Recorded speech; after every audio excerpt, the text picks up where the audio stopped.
വർക്കല ബ്ലോക്കിന് കീഴിലെ ഒരു കൃഷിത്തോട്ടത്തിലാണ് വിസ്മയ ന്യൂസ് സംഘം ഇപ്പോൾ. കൃഷിക്കാരായി കുറെ സ്ത്രീകളുണ്ട് ഇവിടെ. അവരെ പരിചയപ്പെടാം. വെണ്ട ചതിച്ചില്ല, ഉഴുന്നും പയറുമൊക്കെ ഈ കൃഷിക്കാരെ ചതിച്ചു. ഓണവിപണി ലക്ഷ്യമിട്ടായിരുന്നു കൃഷിയൊക്കെ. പക്ഷെ എന്ത് ചെയ്യാം, മഴയാണ് ചതിച്ചത്. ആ മഴ വിശേഷത്തെക്കുറിച്ചും കൃഷി വിശേഷത്തെക്കുറിച്ചും കൃഷിക്കാരികൾ തന്നെ നമ്മളോട് സംസാരിക്കും. ഹലോ,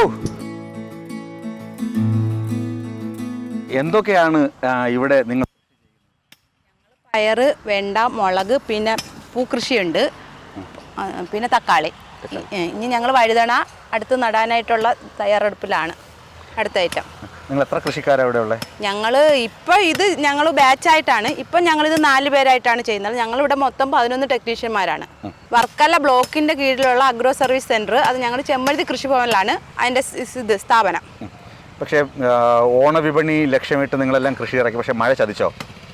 ഓണവിപണിയിൽ കൊടുക്കാൻ വേണ്ടിയാണ് ഞങ്ങൾ പയറൊക്കെ ഇടുന്നത്. അപ്പോഴേക്കും നമുക്ക് മഴ കാരണം നമ്മൾ സമയം താമസിച്ചു പോയി. ഇനി അത് കഴിഞ്ഞ് ഞങ്ങൾക്ക് വിളവെടുക്കാൻ പറ്റത്തുള്ളൂ. ഇത് എന്തിൻ്റെ തോട്ടം കാണിച്ചു തരാമോ? ഇത് വെണ്ടയായിരുന്നു. വെണ്ട ഞങ്ങൾ കൃഷി ചെയ്ത് അത് ഞങ്ങൾക്ക് ലാഭകരമായ ഒരു കൃഷിയായിരുന്നു. വെണ്ടയും മുളകും ഉണ്ടായിരുന്നു. അത് കുഴപ്പമില്ലായിരുന്നു. മഴ കുഴപ്പമില്ലായിരുന്നു, മഴ ആയതുകൊണ്ട്. അത് ഉഴുന്ന് കണ്ണീർപ്പാടം പോലെ കിടക്കുകയാണല്ലേ? അതെന്ത് പറ്റിയതാ? അത് മഴയുടെ ഇതുകൊണ്ടാണ്. കർഷക പറയുന്നത് കേട്ടല്ലോ, മുളകും വെണ്ടയും ഒക്കെ ലാഭം തന്നു. അടുത്ത് ഉഴുന്നിൽ പ്രതീക്ഷയുണ്ടായിരുന്നു, പക്ഷേ ഉഴുന്ന് ചതിച്ചു. അടുത്ത് ഇതെന്തൊക്കെയാ? ഇത് പയർ. ഇത് നല്ല നീളമുള്ള വള്ളിപ്പയർ. ഇത് ഹൈബ്രിഡ് ഇനത്തിൽപ്പെട്ട പയറാണ്. നല്ല നീളമുള്ള നല്ല രുചികരമായ പയറാണ്. ഞങ്ങൾ ടെസ്റ്റ് ചെയ്ത് നോക്കിയിട്ടാണ് ചെയ്യുന്നത്. പിന്നെ പൂത്തോട്ടം എവിടെയാ? പൂത്തോട്ടം അവിടെയാണ്. പൂവായില്ല. അതെന്തൊക്കെ പൂവാ? അത് ബന്ദി. അത് ഓണത്തിന് കിട്ടും? അത് ഓണത്തിന് കിട്ടത്തില്ല. ഞങ്ങൾ നടാനെത്തിയൊന്ന് ലേറ്റായി പോയി. ഞങ്ങൾക്ക് പുറത്ത് വർക്കുള്ളത് കൊണ്ട് ഞങ്ങൾക്ക് ഇതിലോട്ട് വരാൻ പറ്റിയില്ല. ഇത് നമുക്ക് പൂജയുടെ ഇത് ആകുമ്പോൾ, സരസ്വതി പൂജയുടെ അതാകുമ്പോൾ അത് ഓക്കെ ആവും. ഒക്ടോബർ ആകും. പിന്നെ എന്തൊക്കെയുള്ള? ഇനി ഞങ്ങൾ ചീര നടണം. ചീരവിത്ത് അത് പാവി വെച്ചിട്ടുണ്ട്. പിന്നെ കത്തിരി, അങ്ങനെയുള്ള ഐറ്റം കൂടെ നടണം. ഇതിന്റെ നിങ്ങളുടെ വരുമാനം എങ്ങനെ? ഞങ്ങളുടെ വരുമാനം ഞങ്ങൾ നല്ലവണ്ണം നോക്കുകയാണെങ്കിൽ ഞങ്ങൾ കുഴപ്പമില്ല. നല്ല കൃഷി ഞങ്ങളുടെ ചതിക്കത്തില്ല. ഇതാരാ നിങ്ങൾക്ക് പൈസ തരുന്നത്? നിങ്ങൾ അല്ല, ഇതിപ്പോൾ ഞങ്ങൾ എന്നെ മുടക്കി ചെയ്യുവാണ്. ഈ സ്ഥലം മാത്രം വരുന്നത്? സ്ഥലം അമ്പലപ്പറമ്പാണ്. അവർക്ക് വേറെ ഒന്നും കൊടുക്കേണ്ട കാര്യമില്ല. സ്ഥലം തന്നോളും. വെള്ളം ഞങ്ങൾ അവിടെ അമ്പലത്തിന് കുളമുണ്ട്. കുളത്തുനിന്ന് മോട്ടർ എടുത്ത് ചെയ്യും. പിന്നെ മോട്ടറൊക്കെ ഞങ്ങളുടെ അഗ്രോ സർവീസ് സെൻ്ററിലും ഉണ്ട്. അവർ തരും. പിന്നെ വിത്തൊക്കെ ഫ്രീ ആണ്? വിത്തൊക്കെ ഞങ്ങൾ വാങ്ങിക്കുകയാണ് ചെയ്യുന്നത്. പിന്നെ കൃഷിഭവനിൽ തൈയുണ്ട്. തൈ കിട്ടിക്കോളും. അപ്പോൾ ചുരുക്കി പറഞ്ഞു കഴിഞ്ഞാൽ മുതൽ മുടക്കുന്നത് കർഷകരാണ്. ഈ സ്ഥലം അമ്പലം സൗജന്യമായിട്ട് തന്നിട്ടുണ്ട്. പിന്നെ ജോലി ഞങ്ങൾ എല്ലാം ചെയ്യുന്നു. നിങ്ങൾ തന്നെ ജോലിയും ചെയ്യുന്നു. പക്ഷേ ഇതിന്റെ വരുമാനം സർക്കാരിന് എന്തെങ്കിലും കൊടുക്കണമോ? വേണ്ട, ഒന്നും കൊടുക്കണ്ട. ഞങ്ങൾ 4 പേരും കൂടെ അതിന്റെ ലാഭം ഞങ്ങൾ 4 പേരും ആരാണോ ചെയ്യുന്നത് അവർക്ക് ഡിവൈഡ് ചെയ്തെടുക്കാൻ പറ്റും. അപ്പോൾ പിന്നെ ഈ അഗ്രോ ഭവന്റെ കീഴിൽ എന്ന് പറയുമ്പോൾ അതിനകത്ത് എന്ത്? അല്ല, നമ്മൾ അഗ്രോ സർവീസ് സെൻറ്ററിൽ ഞങ്ങൾ ചെയ്യുന്നത്, ഞങ്ങൾ വേറെ 8 കൃഷിഭവനിലേക്ക് തൈയിട്ട് കൊടുക്കണം.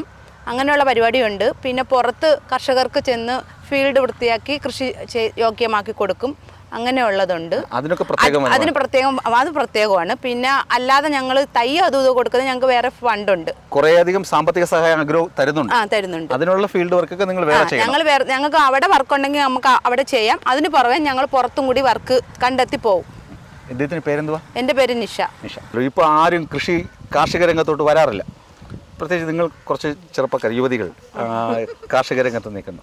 അതിൻ്റെ ഒരു ത്രില്ല് എങ്ങനെയാണ്? മറ്റുള്ളവർക്കൊരു പ്രചോദനം കൊടുക്കാൻ കഴിയുന്നവർ?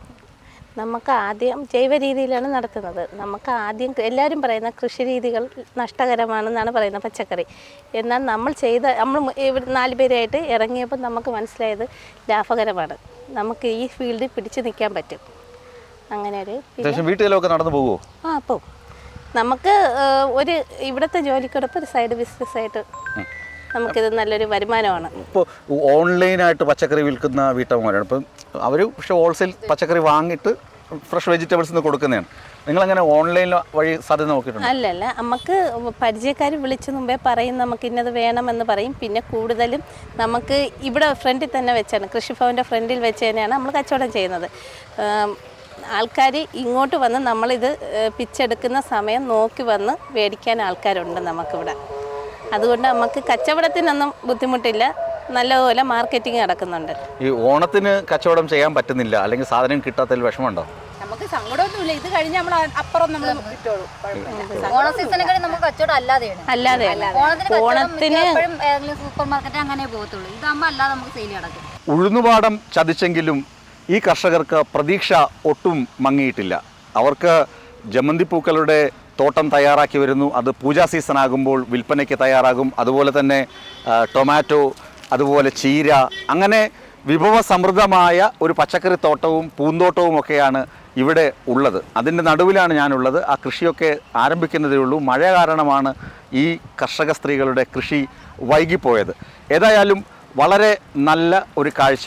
ഈ ഓൺലൈൻ വിപണികളുടെ മത്സരം, അല്ലെങ്കിൽ സൂപ്പർ മാർക്കറ്റുകളുടെ മത്സരം, അതിനിടയിൽ ഒരു ഗ്രാമത്തിൽ ഇങ്ങനെ കുറച്ചധികം സ്ത്രീകൾ ബ്ലോക്കിൻ്റെ കീഴിൽ കൃഷിയുമായി മുന്നോട്ട് പോകുന്നു. അത് വളരെ പ്രതീക്ഷ നൽകുന്ന, വളരെ മനോഹരമായ, ഹൃദ്യമായ ഒരു അനുഭവമാണ്. ക്യാമറാമാൻ അനീഷിനൊപ്പം BS ജോയ്, വിസ്മയ ന്യൂസ്, വർക്കല.